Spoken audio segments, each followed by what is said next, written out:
James Sebastian III, Paula, I'm starting to hate that name.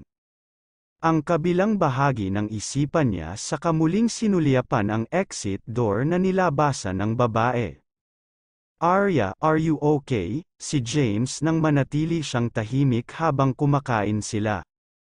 Pinilit ni Arya ang ngumiti kahit ang totoo ay ngayon lang parang unti-unting nagsisink in sa kanya ang lahat ng pinagsasabi ni Paula kanina. Pipagod lang siguro ako, pagdadahilan niya saka itinuloy ang tahimik na pagkain. Matamang tinitigan lang siya ni James saka pagkatapos nakangiti lang itong tumango-tango. Isang latest model ng iPhone ang binili para sa kanya ni James. Noong umpisa ay ayaw naman talaga niyang tanggapin, hindi naman kasi niya kailangan ang ganoon kamahal na telepono, pero dahil na rin sa masyadong mapilit ang binata at halatang walang planong magpaawat ay tinanggap na rin niya. Hapon nang matapos sila sa pamimili at pagwi-window shopping, hindi niya maintindihan pero tuwang-tuwa siya habang pinagmamasdan si James na abala sa pagtingin ng mga gamit at damit pambata.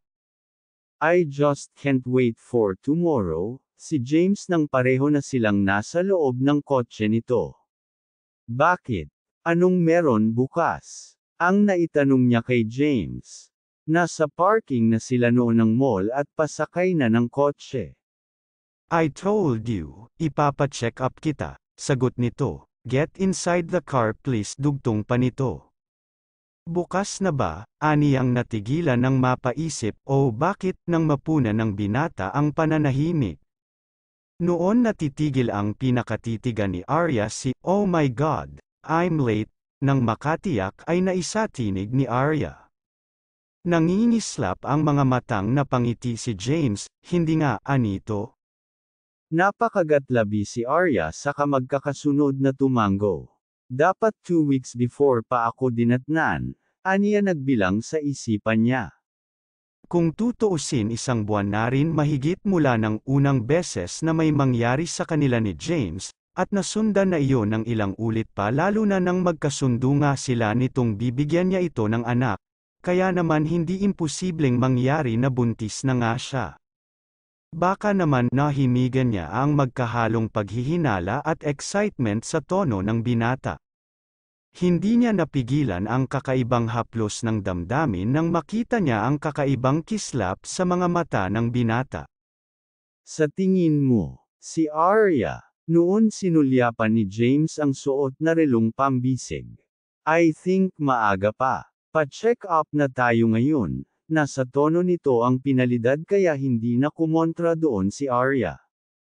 Congratulations, you're 2 weeks pregnant, ang masayang balita sa kanila ng matandang lalaking objine na siyang tumingin sa kanya.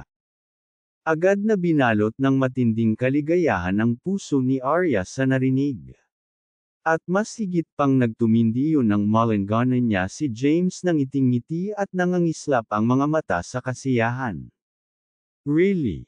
Ang masayang tanong-sagot ni James saka pinaglipat-lipat ang paningin sa kanya at sa matandang doktor. Tumango ng magkakasunod ang doktor. Yes, reresatahan kita ng mga kailangan mong vitamins, anito pa. Nasa lobby na sila ng hospital nang bigla siyang yakapin ng mahigpit ni James. Oh God, salamat ng marami sa iyo, sweetheart. Anitong itinaas siya sa kamabilis na hinalikan sa mga labi, baliwala rito ang mga taong naruroon at nakatingin lang sa kanila, this calls for a celebration. Anyway may dalawang dahilan naman tayo. First, nagkamalay na si Tito Felipe, and second si James Sebastian III, ang binata sa napakasaya nitong tono. Napangiting tiningala ni Arya ang binata. Hindi siya makapagsalita dahil ng mga sandaling iyon, totoong pinupuno ng labis na kaligayahan ang puso niya. Tatawagan ko si Dad, sasabihin ko sa kanya na sa bahay tayo kakain ng dinner to celebrate with him, ang binatang inakbayan siya sa kakinabig palapit rito. Nahinto sa paglakad niya si Arya sa narinig, what, ang hindi makapaniwala niyang tanong.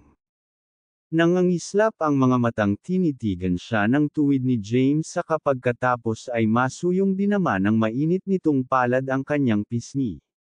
Why? Tanong sagot nito. Nag-iinit ang mga matang nagyuko ng ulo si Arya.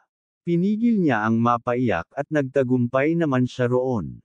Sorry ha, aniyang natawa ng mahina sa kabila ng pagpipigil sa sariling emosyon, hindi ko lang kasi expected pag-amin niya. From now on, you can expect the best things and surprises from me, ang madamdaming hayag ng binata. Tumanggaw-tango si Arya sa ngumiti. Ang sumunod niyang ginawa ay hindi niya inasahan dahil siya man ay kusang nasorpresa ng parang may sariling isip ang mga kamay niyang yamakap ng mahigpit sa binata. Salamat James, ang bulong niya.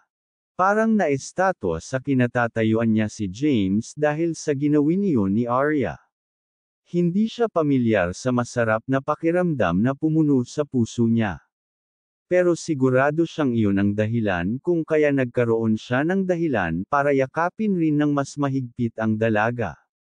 Nang mga sandaling iyon alam niyang hindi lang sila ang tao sa lobby ng ospital, pero feeling niya silang dalawa lang, feeling niya kanilang dalawa lang ang mundo. Kaya mas hinigpitan pa niya ang pagkakayakap rito. I know this is not the first time na nayakap kita, pero, ganting bulong niya kay Arya, my arms, parang ginawa sila para sayo, para may akap kita ng ganito, pagpapatuloy niya. Pwede bang ganito na lang tayo? Forever. Ang pabirong sagot sa kanya ng dalaga sa siya tiningala. Kaya lang sabi nila walang forever, pagpapatuloy pa nitong humajikik. Umangat ang sulok ng labi ni James, problema ba yon? Di gumawa tayo, aniyang ginaya ang tono ni Arya.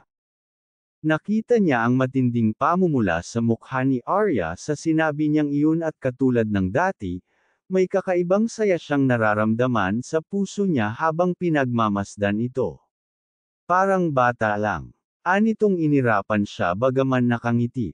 Noon niya masuyong hinawakan ang kamay ni Arya saka na ito iginiya palayo sa lugar na iyon.